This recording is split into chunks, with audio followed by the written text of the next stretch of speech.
শুধু পণ্য বয়কট করতে চাই না, গোটা পৃথিবীকে আহ্বান জানাবো, আজকে যেখানেই কুলাঙ্গার ইহুদি থাকবে তাদেরকে বয়কট করতে হবে।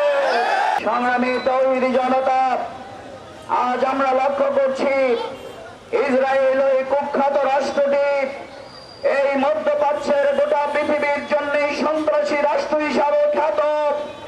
ইসরায়েল সেই ফিলিস্তিনের গাজাবাসী নারী শিশুদেরকে হত্যা করে আইয়ামে জাহিলিয়াতের বর্বর ইতিহাসকে হার মানিয়েছে। ইসরায়েল এই হত্যাকাণ্ডের মাধ্যমে আর পৃথিবীর কোন রাষ্ট্র নয়, এটি সন্ত্রাসী রাষ্ট্র। গোটা পৃথিবীর তৌহিদি জনতাকে ঐক্যবদ্ধ হয়ে এই রাষ্ট্রকে গুলিয়ে দিতে হবে।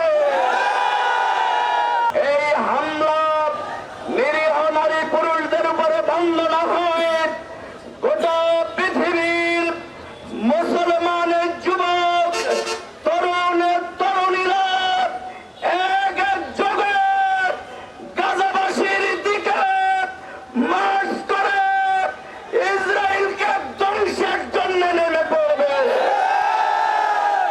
আমরা যে তোমাদের শুধু পণ্য বয়কট করতে চাই না, গোটা পৃথিবীকে আহ্বান জানাবো, আজকে যেখানেই কুলাঙ্গার ইহুদি থাকবে তাদেরকে বয়কট করতে হবে। আজকে যুবক তরুণ তরুণীরা আধুনিক তথ্য প্রযুক্তি বিজ্ঞান জ্ঞান বিজ্ঞানের মাধ্যমে নিজেদেরকে তৈরি করার মাধ্যমে এই গাজাকে সন্ত্রাসীদের কবল থেকে মুক্ত করবার জন্য চূড়ান্ত লড়াইতে লিপ্ত হতে হবে।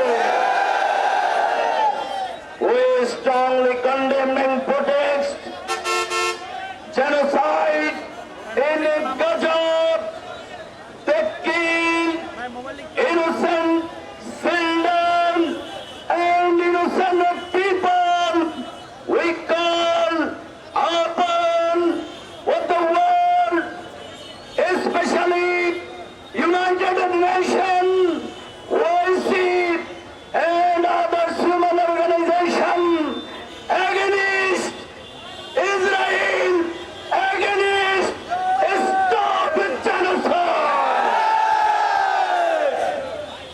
stop genocide and brutality, stop the kill, stop the bomb in Gaza.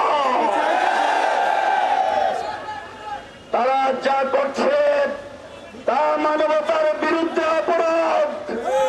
সুতরাং মানবতার বিরুদ্ধের কর্মকাণ্ডের জন্যই, মানবাধিকারের লঙ্ঘনের জন্যই যারা তাদেরকে সহযোগিতা করছেন, ওই পরাশক্তিকে সময় এসেছে বর্জন করতে হবে। এই হত্যাকাণ্ডের জন্য যারা ইন্ধন যোগাচ্ছেন, যারা অস্ত্র দিচ্ছেন, আমরা তাদেরকে হুঁশিয়ার